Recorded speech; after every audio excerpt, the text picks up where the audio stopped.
नमस्कार, मैं सद्गुरु माँ उषा सिंह। मैं ऑकल्ट की बहुत सारी मॉडलिटी की स्टूडेंट हूँ। स्टूडेंट इसलिए कि पूरा जीवन हमारा कुछ भी सीखने और समझने के लिए कम होता है, और ऑकल्ट या समुद्र शास्त्र या आध्यात्म इतना बड़ा विषय है कि आप पूरा जीवन भी अपना लगा दो तो भी आप उसका एक छोटा सा हिस्सा नहीं समझ सकते, या आप उसके एक छोटा सा भाग भी नहीं बन सकते। तो इसलिए मैं ऑकल्ट की 40 से 50 मॉडलिटी की स्टूडेंट हूँ।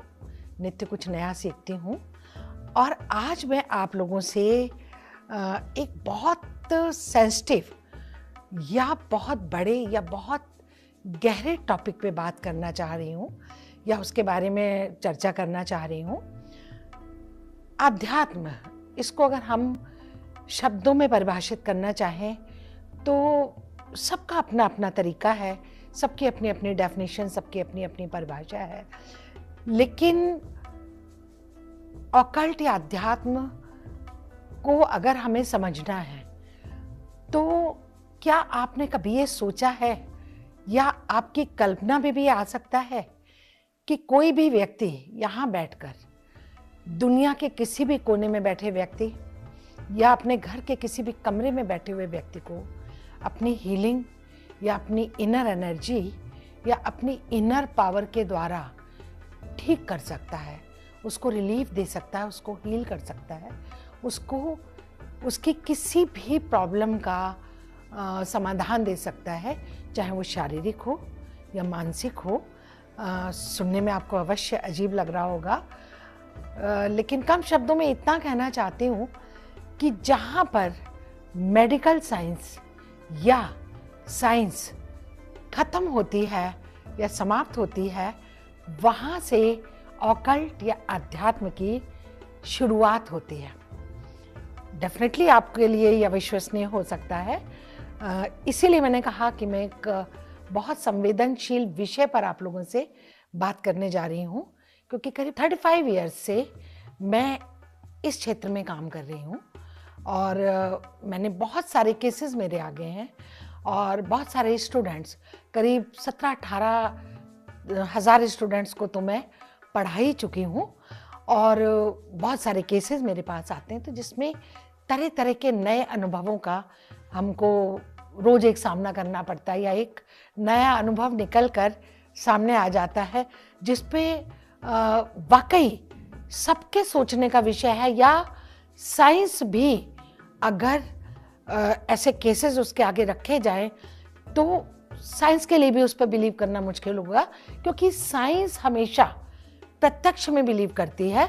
साइंस हमेशा एक्सपेरिमेंट, प्रत्यक्ष या जिसको दोहराया जा सके उसके ऊपर बिलीव करती है। लेकिन आध्यात्म या ऑकल्ट उससे अलग एक ऐसी एनर्जी है जिसके लिए हम कह सकते हैं कि साइंस के लिए भी वो एक चैलेंज के रूप में आप उसको कह सकते हैं। जैसे क्लाउड है। आज से 50 साल पहले क्या आप में से किसी ने सोचा था, या 70 साल पहले, कि क्लाउड जो है वो अपने आप में एक इतनी बड़ी चीज़ है, या जहाँ पर सारा कुछ स्टोरेज हो जाएगा, एक गूगल के ऊपर सब कुछ स्टोरेज होगा, हम एक बटन दबाएंगे और सारी इंफॉर्मेशन सब जगह की, दुनिया जहान की निकल के आ जाएंगी। तो आज हम बिलीव कर पा रहे हैं क्योंकि हमने उसको प्राप्त कर लिया। आज से 100 साल पहले अगर कोई ये बात कहता कि हवा में सारा डेटा होगा, हम बात करेंगे और हवा से आ जाएगा आपकी फ़ोटो, आपकी मेमोरीज, आपके वॉइस, तो कोई बिलीव करता? नहीं करता। लेकिन आज हम क्लाउड पे बिलीव कर रहे हैं। इसी तरह मैं साइंस का विरोध में बात नहीं कर रही, लेकिन ये एक सच है कि साइंस ने हमको बहुत कुछ दिया, हमको मशीनें दी, हमारे सर्जरीज, मेडिकल साइंस, सब ने बहुत कुछ तरक्कियाँ करी, बहुत कुछ दिया। लेकिन साइंस की सीमा के बाहर, या जहाँ साइंस की सीमा खत्म होती है, वहाँ से हमारी अध्यात्म की सीमा शुरू होती है। और अध्यात्म में साइंस हमारे कुछ प्रश्नों के उत्तर क्या दे पाया? साइंस शरीर की बात करता है, नसों की बात करता है, दिमाग की बात करता है। साइंस क्या चेतना की बात करता है? वो कौन सी ऐसी शक्ति है जो हमारा दिल धड़का रही है? क्या साइंस बता सकती है विचार या बातें या थॉट्स हमारे मस्तिष्क में ही क्यों आते हैं, वो शरीर के किसी और पार्ट में क्यों नहीं आते? क्या साइंस उसका जवाब दे सकती है? तो ऐसा नहीं है, मैं साइंस की विरोधी नहीं हूँ, लेकिन मैं अपना पक्ष सिर्फ ये बताना चाहती हूँ कि साइंस जहाँ खत्म होती है वहाँ से जो शुरू होता है वो हमारा आध्यात्म है, हमारी चेतना है। आप वेंटिलेटर पे किसी का दिल धड़का सकते हैं, लेकिन किसी की सांस कैसे चल रही है, वह एनर्जी समाप्त होते ही आपका वेंटिलेटर भी काम नहीं कर पाता, वो कैसे, क्यों? तो हमारी चेतना का, हमारी उस ऊर्जा का, हमारी उस एनर्जी का, जिसकी वजह से इस शरीर में हमारी आत्मा है, हमारे प्राण है, हम जीवित हैं, वो हमारी चेतना का क्लाउड जो है उसको हम आकाशिक रिकॉर्ड्स कहते हैं। अब आकाशिक रिकॉर्ड्स आप सब लोग सुनते हैं, जानते हैं, जिसके अंदर हम पास्ट लाइफ में ले जाते हैं, हम व्यक्ति को उसका फ्यूचर दिखा पाते हैं, या प्रेजेंट में हम कहाँ क्या कैसे खड़े हैं, क्या कर रहे हैं, ये सब कुछ जो हमारी एनर्जी का क्लाउड है उसको हम आकाशिक रिकॉर्ड्स का नाम देते हैं, जो कि एक आध्यात्म का विषय है, उस एनर्जी का विषय। क्या साइंस पूर्व जन्म को मानती है? आज साइंस भी पूर्व जन्म पर बिलीव करती है। क्यों कर रही है? क्योंकि ऐसे केसेस आए, शरीर तो जल गया, डेथ हुई, या शरीर को दबा दिया, दफना दिया, बट वो चेतना, वो ऊर्जा जब इस पृथ्वी पर दोबारा जन्म लेती है तो क्या होता है? कोई एक बच्चा जो विद्यालय नहीं गया, जो किसी ऐसे स्थान पर नहीं गया, वो जो किसी लोगों को जानता नहीं था, उसने सडन ये बोलना शुरू किया कि मेरा तो घर ये नहीं है, मैं तो उस जगह का रहने वाला हूँ, मेरे तो माँ वहाँ है, मेरा पति वहाँ, मेरी पत्नी वहाँ है। और लोग जब लेकर गए तो उसने उन लोगों को पहचाना, उनसे नाम के साथ संबोधन दिया। तो क्या इसका जवाब दिया जा सकता है कि ये क्या था? कुछ तो ऐसा था कि जिसने एक शरीर के जल जाने के बाद, एक नए बच्चे के पैदा होने के बाद, किसी एक अनजान जगह ले जाकर एक बच्चे को खड़ा कर दिया। या आप लोगों में से बहुतों के साथ क्या ऐसा नहीं हुआ? ध्यान से मेरी बात को सुनिएगा। आप लोगों में से बहुतों के साथ ऐसा हुआ होगा कि सडन आप किसी रास्ते पे जा रहे हैं और आपका रोज का रास्ता है और आपने एकदम सोचा कि आज इधर से नहीं इधर से जाता हूँ। फिर आपको सुनने में आया कि जिस रास्ते से आप रोज जाते थे उस रास्ते पे एक बहुत बड़ी दुर्घटना हो गई। शायद उस टाइम आप वहाँ होते, आप उस दुर्घटना का शिकार हो जाते। एक माँ जो अपने घर में बैठी है और एकदम वो बेचैन होती है, परेशान होती है, कोई फ़ोन नहीं, कोई खबर नहीं, और रेस्टलेस हो जाती है, और थोड़ी देर बाद उसको ये पता लगता है कि उसका बच्चा एक दुर्घटना में बाल बाल बचा। तो वो क्या एनर्जी थी जिसने घर के अंदर बैठी हुई माँ को विचलित कर दिया? आप सडनली, कई बार ऐसा होता है कि आप किसी व्यक्ति के बारे में सोच रहे हो, बहुत दिल से याद कर रहे हो और उसका फ़ोन बज जाता है। ये क्या एनर्जी? ये कौन सी चेतना है? ये क्या है? कुछ तो है, इंट्यूशन। ये क्या है? कई बार सडन आपने देखा होगा, फ्लाइट क्रैश हुई, अहमदाबाद की फ्लाइट का भी आपके आगे एग्जाम्पल है, जिसके अंदर सडन कुछ लोगों ने लास्ट मोमेंट पे फ्लाइट कैंसिल कर दी। उनको लगा कि मुझे नहीं जाना चाहिए, और वो कौन सी ऐसी एनर्जी थी जो उनको संकेत दे रही थी कि कुछ बड़ा घटना या दुर्घटना घटित होने वाली है। तो आज तो साइंस भी इन चीज़ों को बिलीव करती है या मानती है। ठीक है, साइंस सबूत मांगती है, तो एक दिन ऐसा आएगा कि जिन आकाशिक रिकॉर्ड्स की मैं बात कर रही हूँ आपसे, वो साइंस उसके ऊपर रिसर्च कर लेगी और साइंस उनकी बात कर रही होगी बिल्कुल उसी तरह जिस तरह आज आप क्लाउड की बात करते हो। अब मैं आपको एक उदाहरण देती हूँ। मैं बार बार कह रही हूँ, मैं साइंस के ऊपर पूरा बिलीव करती हूँ, मैं साइंस को चैलेंज नहीं कर रही, मैं किसी भी चीज़ का दावा नहीं कर रही, लेकिन मैं आपको उस एनर्जी, उस आध्यात्म की शक्ति, उस ऑकल्ट की पावर को बताना चाहती हूँ, जो कि अविश्वसनीय किंतु सत्य में आता है। मैं उदाहरण देती हूँ अपना। इस साल में 2025 में 29 जून को सडन मेरे बैकबोन में चोट लगी और MRI रिपोर्ट्स में आया कि मेरा L3, L4, L5 सब टेढ़ा मेढ़ा होके मेरी वेन्स दब गई। दिल्ली NCR के 5 बड़े हॉस्पिटल्स, 5 न्यूरोलॉजिस्ट टॉप के, उन लोगों ने कहा कि इमीडिएट सर्जरी रिक्वायर्ड, और बिना सर्जरी के मैं अपने पैरों पर शायद खड़ी नहीं हो पाऊंगी, और सर्जरी के बाद भी अगर मैं खड़ी हो गई तो मुझे ईश्वर का शुक्रिया अदा करना चाहिए। आज आपको बताती हूँ कि मैंने कोई सर्जरी नहीं कराई, मैंने थोड़ी फिजियोथेरेपी अवश्य कराई, और उस हीलिंग एनर्जी से, उस हीलिंग पावर से, उस ब्रह्मांड की शक्ति से, उस अध्यात्म की पावर से या इनर एनर्जी से, जिसको हम रेकी ऊर्जा का नाम दे सकते हैं, हीलिंग पावर का नाम दे सकते हैं, अध्यात्म की शक्ति का नाम दे सकते हैं, या उस सुपर एनर्जी की पावर जो हम सबके हृदय में मौजूद है, जिसको हम पहचान नहीं पाते। आज आपके आगे मैं एग्जाम्पल हूँ कि बिना किसी सर्जरी, बिना हॉस्पिटल जाए हुए 2 महीने के अंदर मैं अपने पैरों पर खड़ी थी। मैं अपने सारे काम कर रही हूँ, मैं गाड़ी ड्राइव कर रही हूँ, मैं पढ़ा रही हूँ, दोबारा सब कुछ कर रही हूँ। आप बोलिए इसको आप क्या नाम देंगे? प्रत्यक्षम किम प्रमाणम। प्रत्यक्ष को प्रमाण की आवश्यकता नहीं होती।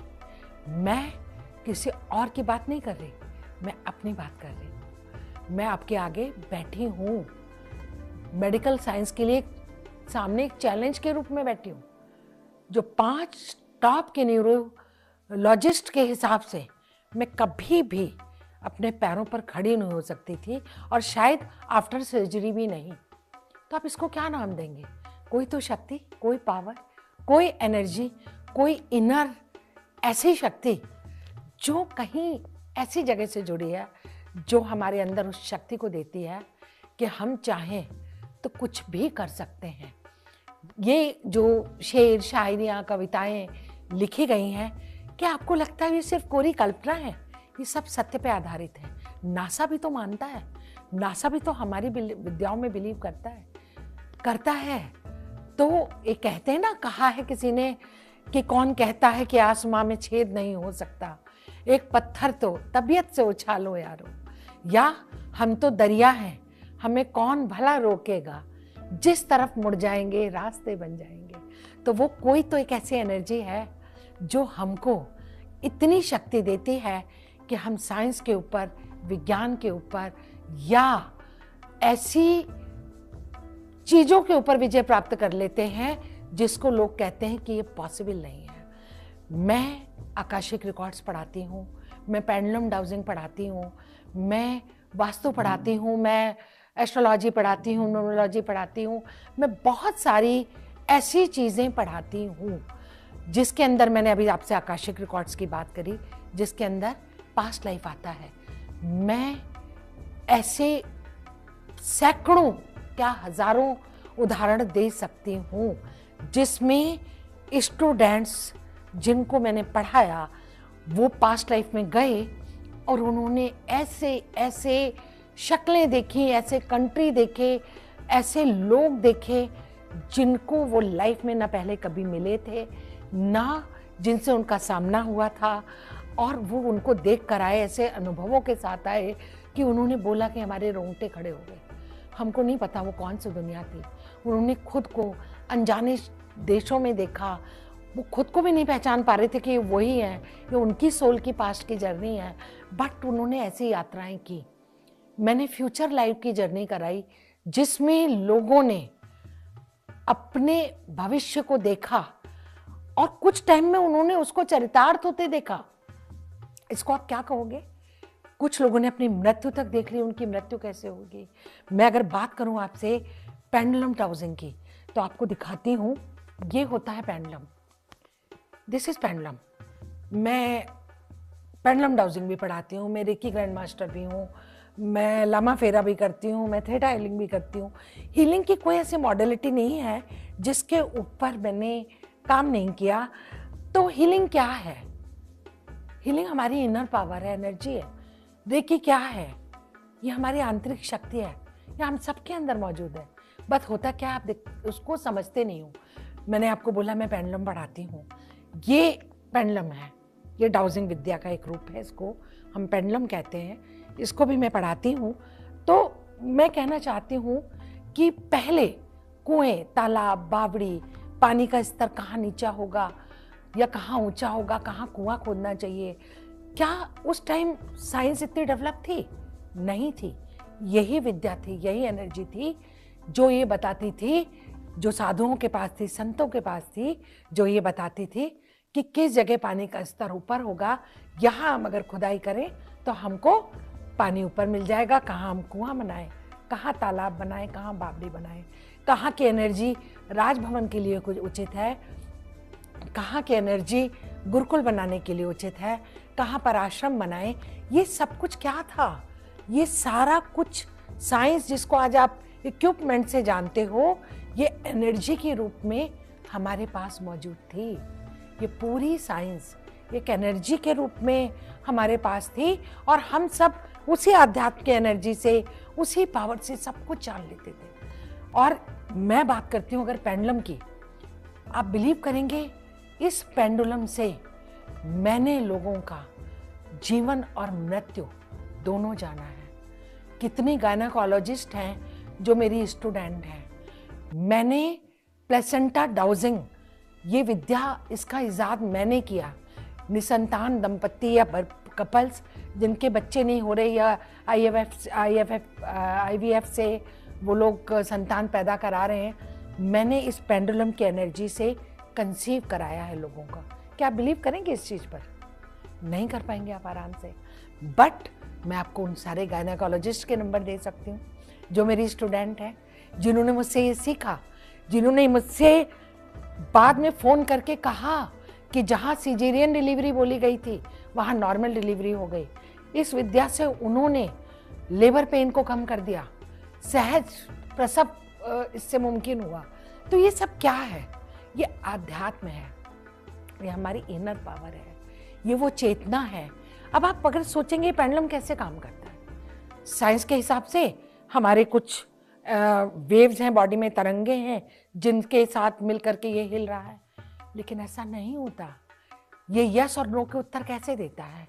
ये कोई चीज़ कहाँ मिलेगी, ये कैसे उत्तर देता है? आपको पता है पंडित नेहरू ने भी इस विद्या का प्रयोग किया था, जवाहरलाल नेहरू ने, राजस्थान में 19वीं शताब्दी में।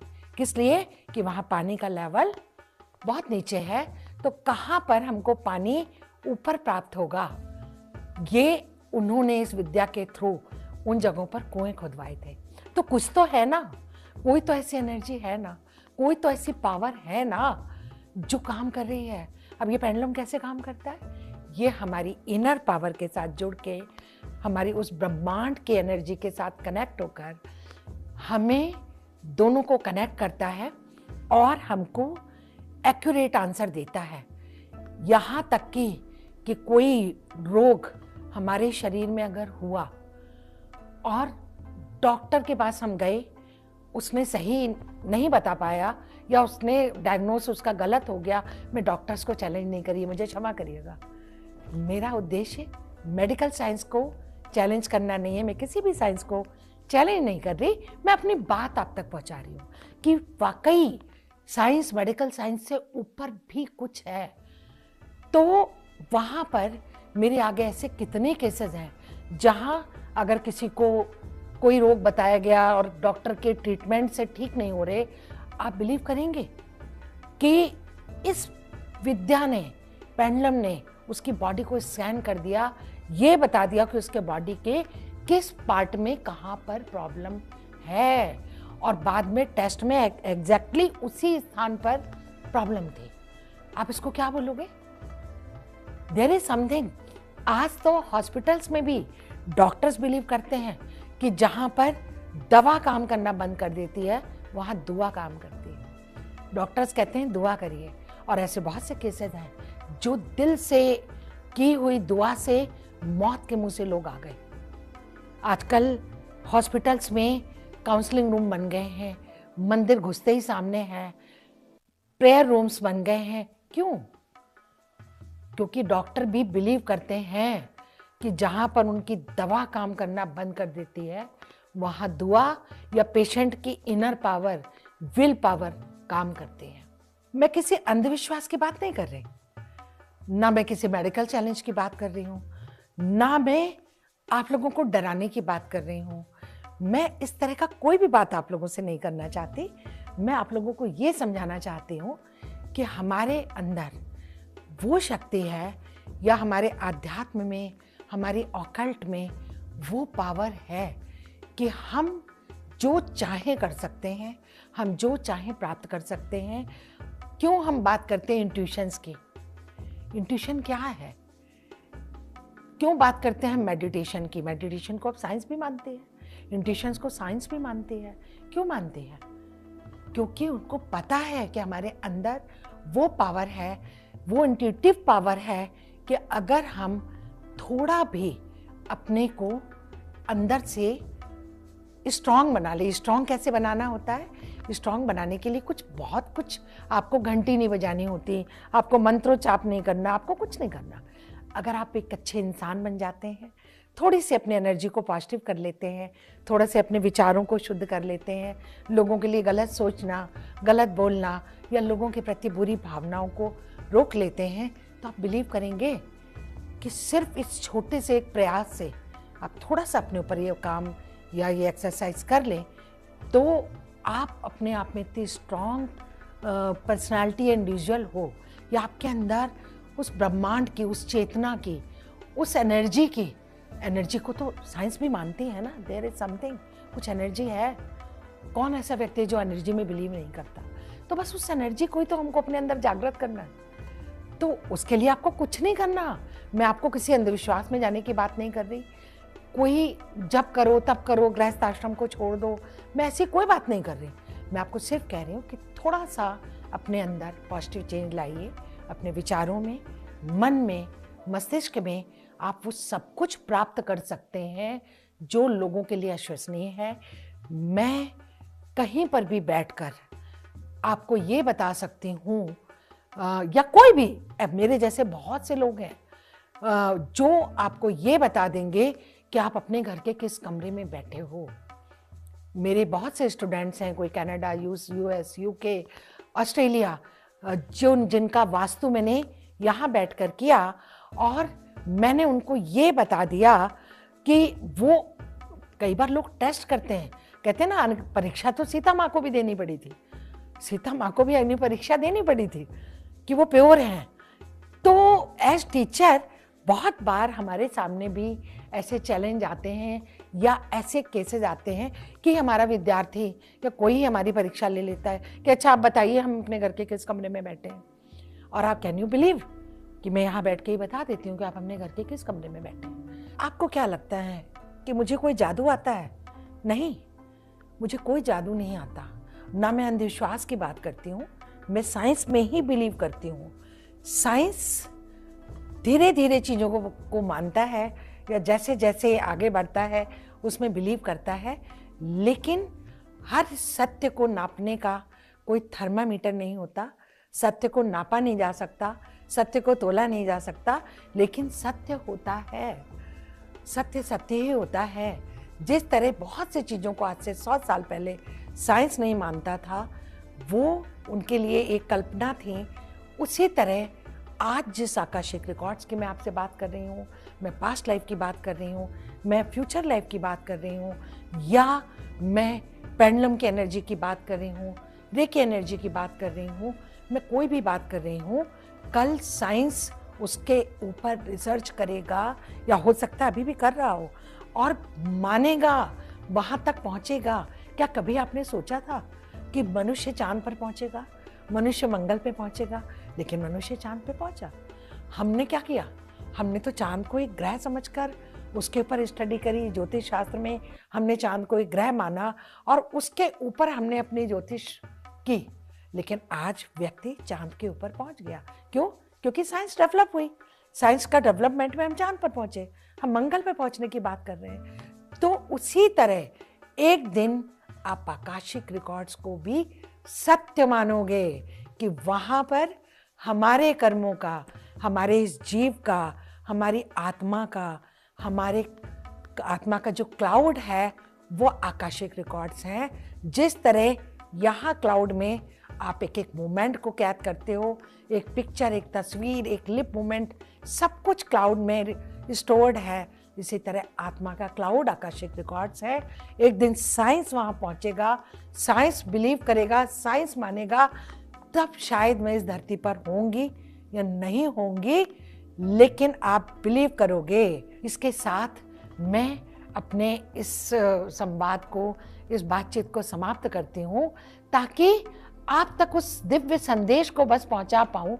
मेरा उद्देश्य भी वही था कि आप एक अच्छे इंसान बनिए, अपनी इनर पावर को पहचानिए, कुछ अपनी लाइफ में पॉजिटिव परिवर्तन लाइए, कुछ विचारों को शुद्ध करिए और उस सारे संकेतों को पहचानिए या महसूस करिए, उस एनर्जी के साथ कनेक्ट करिए और जीवन में वो सब कुछ प्राप्त करिए जो आप चाहते हैं या जिसके लिए आपने इस पृथ्वी पर या आपकी सोल ने इस शरीर को धारण किया, इस पृथ्वी पर जन्म लिया। तो आप वो पवित्र सोल हैं जो सब कुछ प्राप्त कर सकते हैं, जिसके हाथ में सब कुछ है, या कह सकते हैं दुनिया आपकी मुट्ठी में है।